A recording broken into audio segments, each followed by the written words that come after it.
Fine. Assessment of language, right? In the assessment of language, we try doing assessment of the content, form and use. Okay? But when it comes to assessment of language of children and adults with multiple disabilities, there is a challenge. The challenge is that majority of children who come to us would be non-verbal, right? They would not have learned how to speak. So verbal output will not be there. So analyzing the content, that's the semantics of it, the form, that's the phonology, morphology, syntax of it, and the use, the context in which they are using language becomes a challenging task. Furthermore, the mother or the caregiver comes with a concern that will my child speak? And that answer has to be given to us. It has to be given to them appropriately. So the answer to it lies upon how much non-verbal communication the child is into. How do you assess it?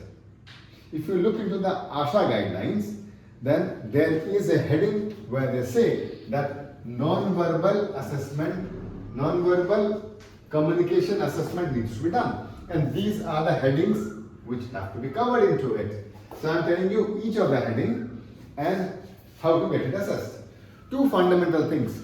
We know that if a child does some attempt, it may be a communicative or non-communicative attempt, if it is done to communicate, means if the child has the intent to communicate. For example, if there is a dog barking, the child may be playing and then the child may say, "Bobo, Bobo."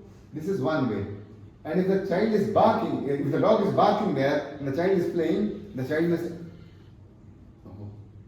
These are two different things. One is the child is playing and the child is saying, "Bobo, Bobo." It is a proto-imperative form where the child actually doesn't want you to listen or see that the dog is. In the other part, when the child is barking, the child may just look at you, say that side, and may not say also anything. But even that is a higher form of communication because that's proto-declarative in nature. So fundamentally, non-verbal modes also would be proto-imperative and would be proto-declarative. So proto-declarative always is showing intent of communication.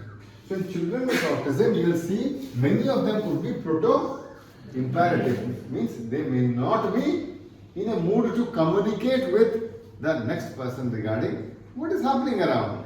Okay. So proto-declaratives are of much more importance and much more prognostic or predictive value. Right? So here we see the different non-verbal skills. The first is eye contact. Now tell me, can eye contact be proto-imperative and proto-declarative both, or it can be only one? Can it be proto-imperative eye contact? Yes. Example, eye contact means looking at your eyes. It can be the child is playing, doing something, and the mother says, "Raju, Raju," and the child is doing stops, looks at the mother, comes back. This is one form of eye contact. The other form of eye contact would be Raju is playing and mother says, "Raju, Raju, Raju." The Raju picks up, looks at the mother and shows this. Even this is eye contact. Both the eye contacts are done when the mother says something. Okay? So sender, receiver, message and feedback. That loop is there. So both are proto-declarative. Remember that. Both are proto-declarative because they are in response to the sender's message. Correct? But the next one, the later one which I showed, where the child is showing the bus, is of a higher value because the child is communicating about what is happening with the mother. Understood? So eye contact is mostly proto-declarative, but just looking at the person, blank, blank, blank would be proto-imperative. Understood? The next skill is joint attention. Joint attention is when two of the people are looking at a particular thing. Again, the child is going ring a roses, something like that, the child is running this way. Understood? The therapist also runs along with the child. Okay? But now the therapist wants that the skill of just running should be coupled with some speech therapy activity. So he runs along with the child, come, we'll move like a train, chuk chuk chuk chuk chuk chuk chuk chuk chuk chuk. The child also does chuk chuk chuk chuk chuk chuk chuk chuk chuk chuk. Correct?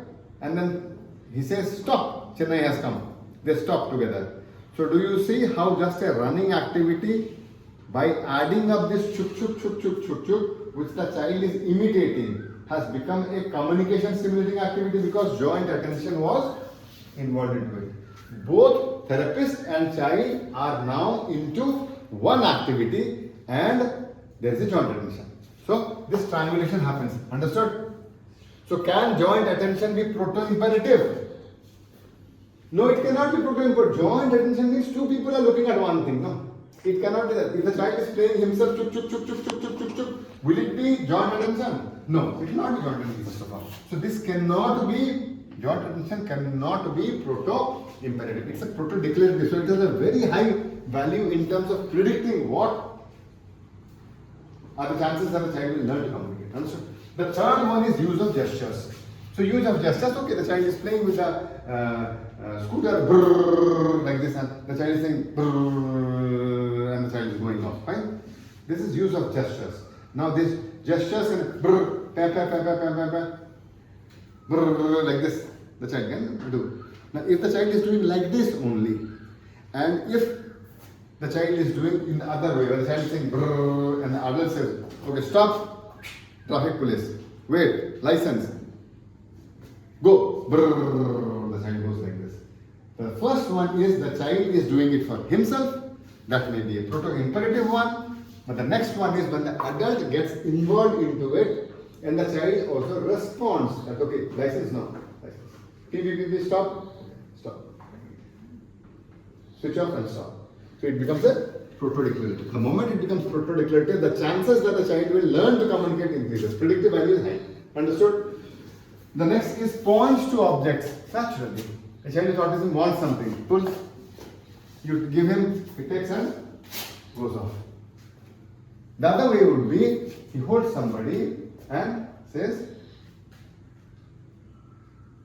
again looks at the person gives him, takes and goes. So it becomes proto. So in the first part, it can be proto-imperative also, but not of much value. It is of value, but not of much value. Proto-declarative means of much higher value that the child will learn to communicate. So this is non-verbal skills to be taken and to be coded. The third thing would be use of facial expressions. Anyways, again, facial expression. Shh, quiet. Everybody quiet. Small children, when they go to school, they learn this in school. My daughter was doing this. When we will sleep in the evening, in the night hours, she'll wake up and she'll have this particular acting. This is one form of play. The other form of play in the morning, I will be in the next day, it will be Saturday or Sunday, I will say, okay, fine. I am your student, fine, you are a teacher. Okay, this is your stick. She'll take the stick. She was not speaking that time much. So she will be again, chup. Nobody will speak in Bengal place. Everybody silent, okay. So 2-3 toys would be there. The same action is being done, but it is being done in a proto-declarative way. So the moment it is proto-declarative, the communication value increases. So use of facial expressions and gestures would be proto-imperative also, but it has to be made proto-declarative. Remember, proto-declarative values, this is what we do in communication therapy. We try getting the same thing involved along with us. Understood? Proto-declarative. The next one is use of facial expression. The same thing. The child may be using facial expression for something and okay, doing along with it. That imitates action. The same example which I gave of school. She can imitate the action of the teacher alone. It will be proto-imperative. But if she starts doing it along with the parents and the therapist, it becomes proto-declarative, where she is using her action and is involving the other person in the task. Then the last is imitates sounds and words. I gave example where the child is driving a scooter, then does it himself. It can be proto-imperative. Not a problem. Good progressive indicator. But when the other person goes in, okay, scooter, no, when my car is going up, boom, or we are doing a scooter racing, brrr, brrr, faster. So it becomes a proto-declarative. It has a higher communicative value. So what you are going to do assessment in the non-verbal skills which the child does is, you will be seeing the eye contact, the joint attention, the use of gestures, the pointing whether he points towards the object, uses a facial expression, imitation and imitation of gestures as well as imitation of sounds. These are checked out whether they are proto-imperative, means the child does it for himself or herself for pleasure, or they are proto-declarative, means whether it's showing any intent of communication. The moment it has intent of communication, it is of higher value. So first we check out whether these are present or not. The moment these are present, we try pushing them into proto-declarative forms. The moment it's proto-declarative, from gestures to oral format. This is the importance of the assessment of non-verbal skills. This is what you are going to assess. So record your children in these situations and keep it ready for analysis. Done? Thank you.